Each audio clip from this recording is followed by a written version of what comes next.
Welcome, sleepless night walkers. Prepare to be captivated by the sinister and horrendous tactics utilized by these puzzling killers. From cunning manipulation to chilling rituals, each monster wielding a unique and perverse toolkit to carry out their malevolent deeds. Remember, the ultimate goal is to use the clues, cues, and cryptic descriptions of our killers to obtain the answers to this chilling tale. So buckle up as we navigate the twisted trivia of serial killers, keeping their true faces concealed until the final, spine-chilling revelation. Let the quest begin.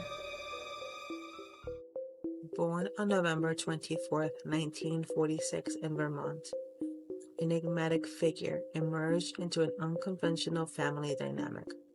Lois Cowell, their mother, was unmarried, and the newborn psychopath initially believed Lois was their older sister. Despite this unorthodox beginning, Lois supported her child through early years and adolescence, maintaining silence only when the truth unraveled during our killer's conviction. In their youth, our subject displayed a mix of intelligence and social awkwardness, grappling with the challenges of fitting into social circles. While perceived as polite and responsible, there were also hints of proclivity for stealing. As the years unfolded, our individual evolved into a charismatic and exceptionally intelligent persona. Venturing into university life in Washington State, their early years appeared seemingly unordinary. Yet beneath the veneer of normalcy, the seeds of the deviant behavior that would come to define our mysterious character were quietly taking root. Our killer's deeds began in the tumultuous era of the 1970s. Our perpetrator's methods underwent a sinister evolution, each act growing more and more heinous than the last, employing a combination of charm and manipulation. They masqueraded as trustworthy and amiable individuals, often resorting to deceptive tactics such as feigning injury or posing as an authoritative figure to deceive their unsuspecting victims. Operating predominantly under the cover of darkness, they skillfully approached their targets undetected. The scope of their crimes transcended state borders, with college campuses, parks, and residential areas serving as their hunting grounds. The deliberate lack of discernible pattern became a strategic advantage, aiding our assailant in eluding detection.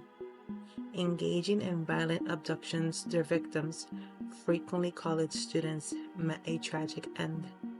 Shockingly, even in death, the victims faced degradation as our assailant committed acts of necrophilia on their lifeless bodies. Some victims were callously abandoned in remote locations, adding a layer of complexity for authorities in their efforts to locate and apprehend this elusive killer. Our perpetrator admitted to a series of gruesome murders, and though the precise count remains elusive, estimates vary from around 30 to potentially more victims. Among the confirmed victims are Linda Ann Haley, the unfortunate first known target, Robert Bob Keppel, an unidentified hitchhiker discovered in Oregon, Janice Ott, and Dennis Naslund, both abducted on the same fateful day at Lake Sammamish State Park. The list further includes Susan Curtis, Brenda Ball, and the tragic victims of his final notorious acts, Lisa Levy and Margaret Bowman, who fell prey to his brutality in the Chi Omega House at Florida State University. This chilling account underscores the disturbing extent of the crimes committed by our malevolent figure, leaving a trail of devastation in their wake.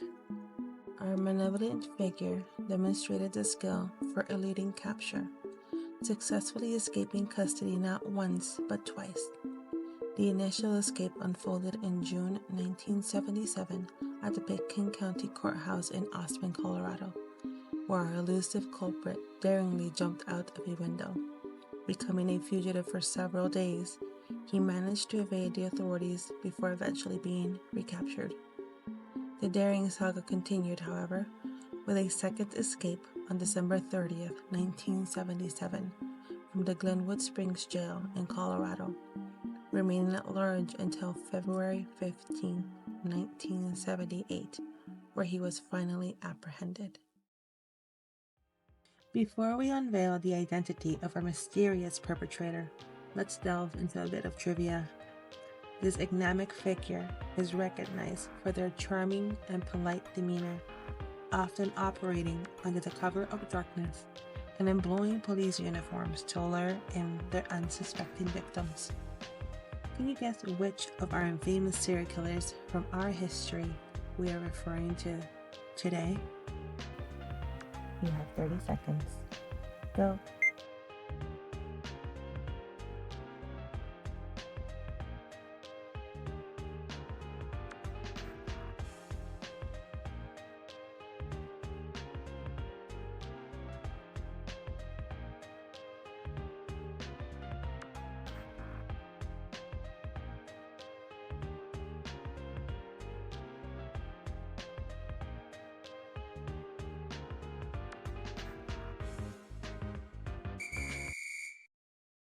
Ted Bundy's ultimate capture in Pensacola, Florida, transpired during a routine traffic stop for a suspected stolen vehicle. This seemingly minor encounter led investigators to uncover a series of heinous crimes, and as the evidence against him mounted, Bundy found himself entangled in legal proceedings across multiple states. Facing justice in various trials, Bundy attempted to represent himself during the proceedings, displaying a manipulative and controlling demeanor. His narcissistic and overconfident belief in outsmarting the legal system was evident, as he sought to represent a favorable image directly to the courtroom and jury. In 1979, Bundy faced conviction for the Florida murders, resulting in a death sentence. His audacious attempts to navigate the legal process demonstrated his persistent belief in manipulating the narrative, ultimately meeting his end in the electric chair at Florida State Prison on January 24, 1989. Bundy's final moments came after confessing to a staggering total of 30 murders committed across several states during the tumultuous 1970s.